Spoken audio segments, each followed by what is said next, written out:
হানিয়া হত্যাকাণ্ড মধ্যপ্রাচ্যে বড় আকারের যুদ্ধের সংখ্যা। হামাসের রাজনৈতিক প্রধান ইসমাইল হানিয়ার মৃত্যুর জেরে মধ্যপ্রাচ্যে বড় আকারে যুদ্ধ ছড়িয়ে পড়ার শঙ্কা করছে জাতিসংঘ। বুধবার এই ইস্যুতে জরুরি বৈঠক আয়োজন করা হয় নিরাপত্তা পরিষদে। হামাসের রাজনৈতিক প্রধান ইসমাইল হানিয়া হত্যাকাণ্ডের পরিণতি হবে ভয়াবহ। বিশ্লেষকরা বলছেন এর ফলে সর্বাত্মক যুদ্ধের দ্বার প্রান্তে পৌঁছে যাবে মধ্যপ্রাচ্য। একদিকে এই হামলার জবাব দিতে উঠে পড়ে লাগবে ইরান সহ হিজবুল্লাহ, হামাস, হুতি বিদ্রোহীরা। অন্যদিকে চুপ করে থাকবে না তেল আবিরও। গাজার পাশাপাশি হামলার পরিধি বাড়বে ইয়েমেন, লেবানন, এমনকি ইরান ভূখণ্ডেও।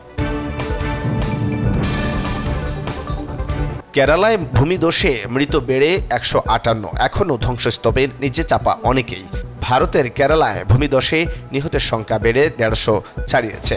এক বিবৃতিতে কর্তৃপক্ষ জানায় এখন পর্যন্ত 158 মরদেহ উদ্ধার করা হয়েছে। ধ্বংসস্তূপের নিচে এখনও চাপা পড়ে আছেন অনেকে। আহত 2 শতাধিক মানুষের চিকিৎসা চলছে হাসপাতালে। অব্যাহত আছে উদ্ধার কাজ।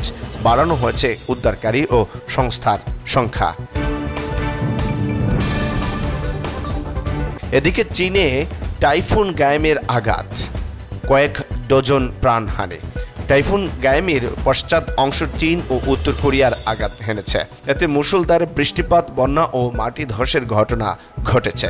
এতে কয়েক ডজন প্রাণহানির খবর পাওয়া গেছে। গতকাল সকালে বিভিন্ন প্রতিবেদনে বলা হয়েছে আগের দিন মাটি ধসের ঘটনায় 15 নিহত হন। এই ঘটনায় আরও 7 জন নিহত হয়েছেন।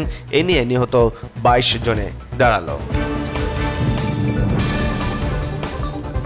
শীর্ষ কমান্ডার নিহত হওয়ার বিষয়টি নিশ্চিত করল হিজবুল্লাহ।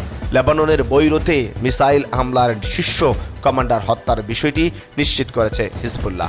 তারা জানিয়েছে বুধবার রাতে ইসরায়েলি বাহিনীর হামলায় ধ্বংসস্তূপে পরিণত হওয়া ভবন থেকে উদ্ধার হয়েছে নিহত ফুয়াদ শুকুরের মরদেহ। খবর বার্তা সংস্থা রয়টার্সের আজই তাকে দাফন করা হবে, এমনটা জানিয়েছে গোষ্ঠীটি।